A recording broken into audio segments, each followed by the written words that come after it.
Hello नमस्कार दोस्तों, India गठबंधन के गठन के बाद से ही भारत में राजनीतिक सरगर्मी बढ़ चुकी है। 2024 का लोकसभा चुनाव जहां एक तरफ एनडीए सरकार के लिए वॉकओवर लग रहा था, लेकिन इस गठबंधन के गठन के बाद से ही यह साधारण नहीं रह गया। मोदी सरकार को चुनाव जीतने में कड़ी मशक्कत करनी पड़ेगी। अभी हाल में हुए 6 राज्यों के उपचुनावों का रिजल्ट भी 4-3 रहा, जहां पे इंडिया गठबंधन ने बाजी मारी। ऐसे में यहां पर बीजेपी को केवल 3 सीटें मिली।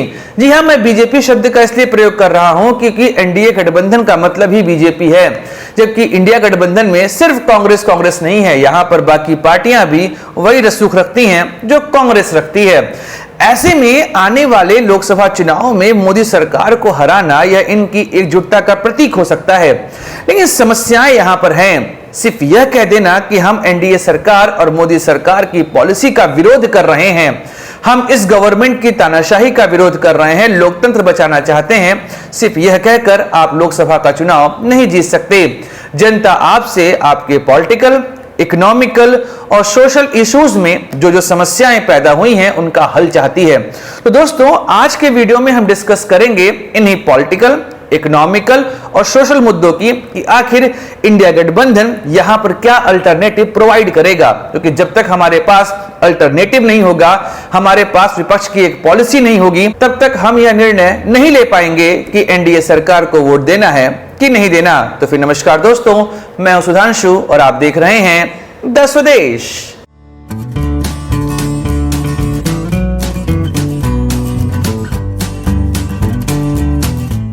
दोस्तों, 23 जून को नीतीश कुमार ने विपक्षी पार्टियों को पटना बुलाया और यहां पर वह बैठकर डिस्कस कर रहे थे कि आने वाली लोकसभा चुनाव में हमें कौन सी स्ट्रेटजी बनानी चाहिए।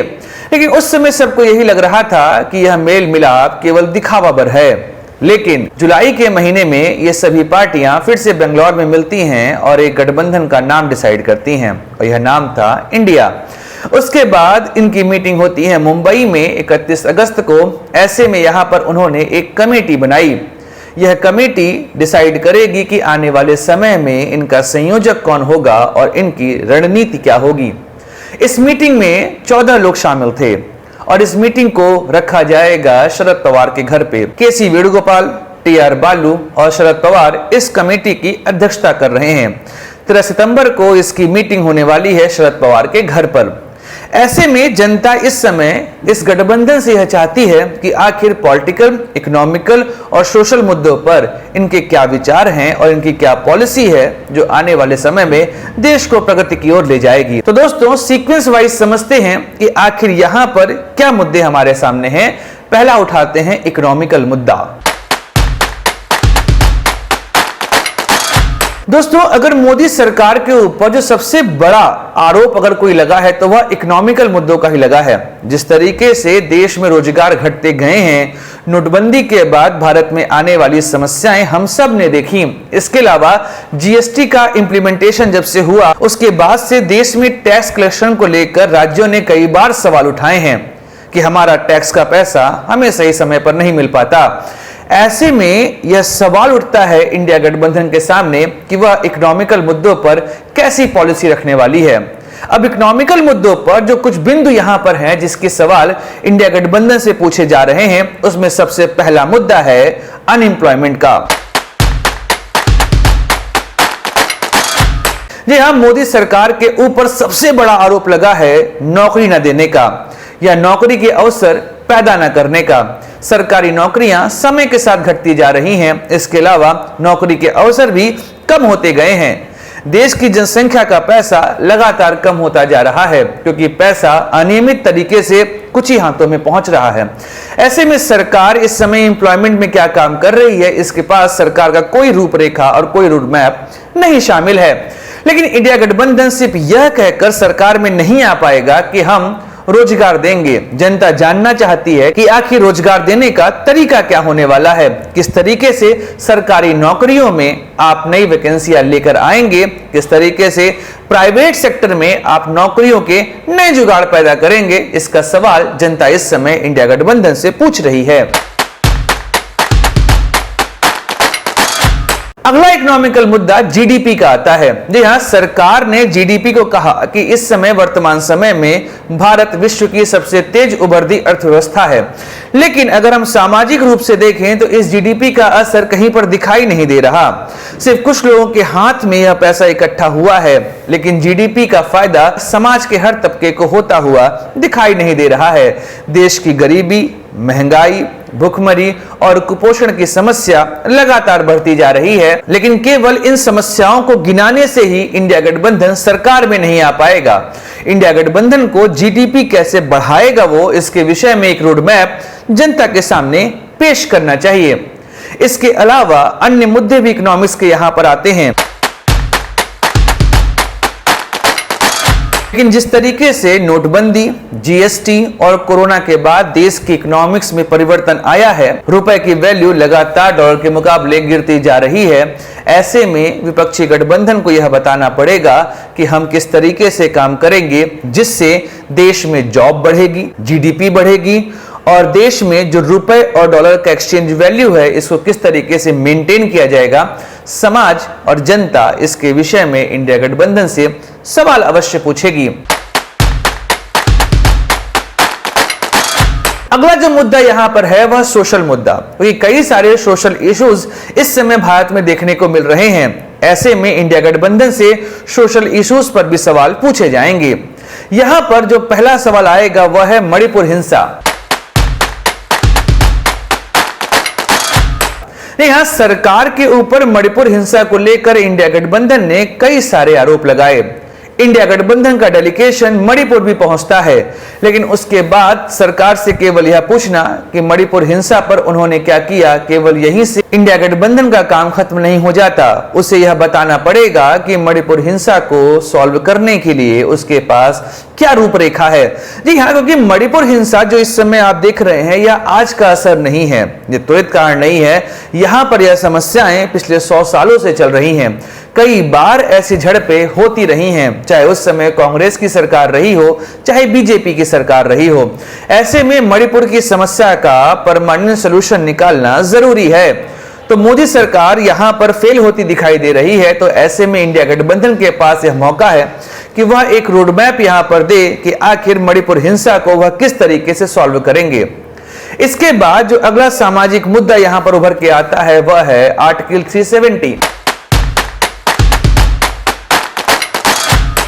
जी हाँ, 370 को लेकर जिस तरीके से कांग्रेस के नेताओं ने अपना वक्तव्य दिया और अभी इंडिया गठबंधन के समाजवादी पार्टी की तरफ से राज्यसभा सांसद कपिल सिब्बल ने सुप्रीम कोर्ट में 370 को लेकर जो बहस की, इससे समाज उनसे सवाल पूछेगा कि आखिर इंडिया गठबंधन का आर्टिकल 370 को लेकर क्या अप्रोच है, क्योंकि 370 भारत की संप्रभुता का प्रतीक है। 370 को हटाने से भारत में एकीकरण की प्रक्रिया सुदृढ़ हुई है और जनता के अंदर यह बात बहुत अच्छे तरीके से बैठी है कि 370 हटाने से देश का एकीकरण पूरा हुआ। तो ऐसे में इंडिया गठबंधन को 370 को लेकर भी अपने विचार प्रदर्शित करने चाहिए। फिर ट्रिपल तलाक कानून और यूसीसी। जी हाँ, जिस तरीके से वर्तमान सरकार ने ट्रिपल तलाक खत्म किया और यूसीसी की ओर बढ़ रही है, ऐसे में विपक्षी गठबंधन को यूसीसी और ट्रिपल तलाक पर भी अपने इश्यूज को बताना चाहिए कि हम यहाँ पर कौन से रोड मैप को लेकर आगे बढ़ेंगे, क्या रूपरेखा यहाँ पर हम दिखाएंगे जिससे कि हम यूसीसी की ओर बढ़ सकें और क्या उनका स्टैंड है यूसीसी और ट्रिपल तलाक को लेकर। यह भी विपक्षी गठबंधन को यहाँ पर क्लियर करना चाहिए। इसके बाद जो भारत में अगली समस्या दिखाई दी है वो इंक्लूसिवनेस की। विपक्षी गठबंधन ने मोदी सरकार के ऊपर सबसे बड़ा आरोप लगाया कि वह इंक्लूसिवनेस की बात नहीं करती। मोदी जी का स्टेटमेंट है सबका साथ सबका विकास। ऐसे में हम कह सकते हैं कि यह स्टेटमेंट तो इंक्लूसिवनेस को बता रहा है, लेकिन अगर हम रियलिटी में देखें तो इस पर आरोप लग सकते हैं। जी हाँ, मोदी सरकार के ऊपर इंक्लूसिवनेस को लेकर आरोप लगते रहे हैं। ऐसे में विपक्षी गठबंधन को अपना यहाँ पर रोड मैप देना पड़ेगा कि आखिर इंक्लूसिवनेस को बढ़ाने के लिए वह यहाँ पर क्या प्रयास करने वाले हैं। सामाजिक रूप से एक और मुद्दा जो यहाँ प्रमुखता से उठा है वह है पूंजीवाद का मुद्दा। जिस तरीके से इंडिया गठबंधन ने मोदी सरकार के ऊपर देश के बड़े बड़े उद्योगपतियों के साथ साठगांठ करने का आरोप लगाया, खासकर यहां पर अडानी का मुद्दा है, ऐसे में क्या पूंजीवाद को इंडिया गठबंधन खत्म करने का प्रयास करेगा? और अगर पूंजीवाद को खत्म करने का प्रयास करेगा तो उसके सापेक्ष एक कौन सी नई पद्धति इंडिया गठबंधन हमारे सामने पेश करेगा जिससे कि देश का डेवलपमेंट आसानी से हो सके? क्या पूंजीवाद का मुकाबला समाजवाद से इंडिया गठबंधन करेगा, और वह करेगा तो किस तरीके से करेगा? इसके अलावा जो अगला मुद्दा यहां पर उठता है वह है तुष्टीकरण का। जी हां, पूर्ववर्ती यूपीए के ऊपर कई बार आरोप लगे हैं तुष्टीकरण के। ऐसे में वर्तमान समय में इंडिया गठबंधन क्या एश्योरिटी दे रहा है कि वह आने वाले समय में ऐसे आरोपों से बचा रहेगा? क्योंकि 28 पार्टियों के इस समूह में कई सारी ऐसी पार्टियां हैं जिनके ऊपर वर्तमान समय में भी तुष्टीकरण के आरोप लगे हैं। ऐसे में इस गठबंधन को यहां पर जवाब देना पड़ेगा कि आने वाले समय में वह तुष्टीकरण को लेकर क्या काम करेंगे। यह मुद्दा भी इंक्लूसिवनेस से जुड़ा हुआ है, क्योंकि किसी का तुष्टीकरण करना भी एक तरीके से इंक्लूसिवनेस का विरोध करना ही है। तो ऐसे में इंडिया गठबंधन को इसका भी जवाब देना पड़ेगा। अब बात करते हैं पॉलिटिकल मुद्दों की जो भारत में सबसे तेज सुने जाते हैं कि आखिर पॉलिटिकल मुद्दों को लेकर इंडिया गठबंधन की यहां पर क्या राय है। देखिए, इंडिया गठबंधन फिलहाल यही कह रहा है कि हमें मोदी नहीं पसंद, इसलिए इसे बदल देना चाहिए। लेकिन मोदी के अपोज में, मोदी के सापेक्ष वह कौन सा चेहरा खड़ा करना चाहते हैं, इसके बारे में इंडिया गठबंधन को बताना पड़ेगा। अभी तक उन्होंने अपना संयोजक ही डिसाइड नहीं किया। ऐसे में इस गठबंधन के ऊपर अभी सवालिया निशान बने हुए हैं। इसके अलावा उपचुनावों में 2 जगह बंगाल और केरल में इंडिया गठबंधन आपस में ही लड़ रहा था। ऐसे में सीट शेयरिंग को लेकर भी इनको अपनी प्रॉब्लम सॉल्व करनी पड़ेगी। कई और ऐसे राज्य हैं जहां पर सीट शेयरिंग को लेकर समस्याएं आने वाली हैं। इसमें सबसे बड़ा राज्य पंजाब है और दिल्ली है। यहां पर आम आदमी पार्टी और कांग्रेस के बीच समस्याएं देखी जा रही हैं। तो ऐसे में इंडिया गठबंधन के पास क्या रोड मैप है कि वह सीट शेयरिंग की समस्या को सॉल्व कर लेगा?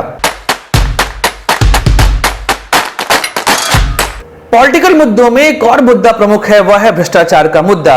जिस तरीके से अभी कैग की रिपोर्ट ने मोदी सरकार की कुछ योजनाओं के ऊपर आरोप लगाए कि वहां पे अनियमितताएं हुई, इनमें से दिल्ली में बनने वाला द्वारका एक्सप्रेसवे और आयुष्मान भारत योजना। जी हां, जिस तरीके से इनमें अनियमितताओं के आरोप लगे और घोटालों के आरोप लगे, उसके बाद इंडिया गठबंधन ने इस बातों को प्रमुखता से उठाया। लेकिन इंडिया गठबंधन की पूर्ववर्ती यूपीए के ऊपर कई सारे भ्रष्टाचार के आरोप लगे थे। यहां तक कि 2014 का चुनाव यूपीए इसलिए हारी कि वहां पर भ्रष्टाचार सामने निकल कर आ चुका था। ऐसे में वर्तमान समय में इंडिया गठबंधन जनता को क्या एश्योरिटी देगी कि भ्रष्टाचार के मुद्दे पर वह सही तरीके से काम करेगी, और भ्रष्टाचार को लेकर इनका क्या स्टैंड है? क्योंकि अभी भी इंडिया गठबंधन के कई सारे ऐसे नेता हैं जिनके ऊपर भ्रष्टाचार के खुले आरोप लगे हैं। तो इंडिया गठबंधन केवल मोदी विरोध से जीत नहीं पाएगा। इंडिया गठबंधन को यहां पे अपना रोड मैप जनता के सामने पेश करना पड़ेगा। एक और मुद्दा है, वह है गठबंधन की समस्या। देखिए, देश में गठबंधन की सरकार का उदय 1977 से माना जाता है। यह अलग बात है कि जनता पार्टी एक साथ मिलकर एक दल के फॉर्म में आई थी, लेकिन कई सारी पार्टियों का वह गुट थी। इसके बाद 1989, 1990, 1991 और उसके बाद से आज तक केवल गठबंधन की सरकारें बनी हैं। और जब जब भी गठबंधन की सरकारें बनी, देश हमेशा समस्याओं से जूझता रहा। अगर आप भारतीय राजनीति की समझ रखते हैं तो आपको पता होगा कि 1989 से 1999 का कार्यकाल जो है वह देश में सबसे खतरनाक रहा है। यह अलग बात है कि भारत में इकोनॉमिक रिफॉर्म इसी समय हुए थे, लेकिन कई सारे ऐसे मुद्दे भी यहां पर थे जो यह शो करते हैं कि उस समय गठबंधन की सरकारों की वजह से देश ने कई सारी राजनीतिक समस्याओं को देखा था।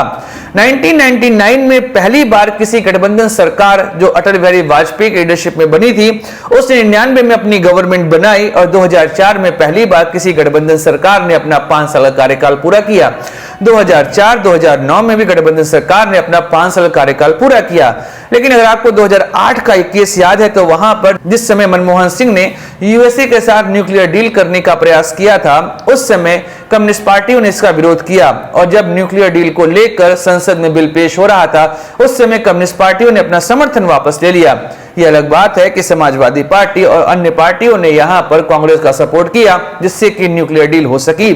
लेकिन ऐसा हम कैसे कह दें कि जहां पर 28 दल एक साथ मिलकर सरकार बनाएंगे, उनके बीच गठबंधन की समस्याएं नहीं आएंगी। गठबंधन की समस्याएं आने वाली हैं, तो ऐसे में जनता यह भी पूछ सकती है कि आखिर इंडिया गठबंधन जो 28 दलों का समूह है, वह देश में स्टेबिलिटी कैसे प्रोवाइड करेगा। तो दोस्तों, आज मैंने आप लोग के सामने पॉलिटिकल, इकोनॉमिकल और सोशल इन तीनों मुद्दों को रखा कि आखिर इंडिया गठबंधन के पास यहां पर क्या क्या समस्याएं आने वाली हैं, और अगर इंडिया गठबंधन इसका सलूशन नहीं ढूंढ पाया तो मोदी सरकार को हराना इनके लिए बहुत मुश्किल साबित होगा। केवल मोदी विरोध से आप चुनाव नहीं जीत सकते, यह इंडिया गठबंधन को समझना पड़ेगा। तो दोस्तों, आज का वीडियो यहीं समाप्त करते हैं। मिलेंगे अगले वीडियो में, चर्चा करेंगे किसी और मुद्दे की। इजाजत दीजिए अपने दोस्त सुधांशु को। लाइक करिए, शेयर करिए, सब्सक्राइब करिए इस चैनल को। जय हिंद, वंदे मातरम, भारत माता की जय।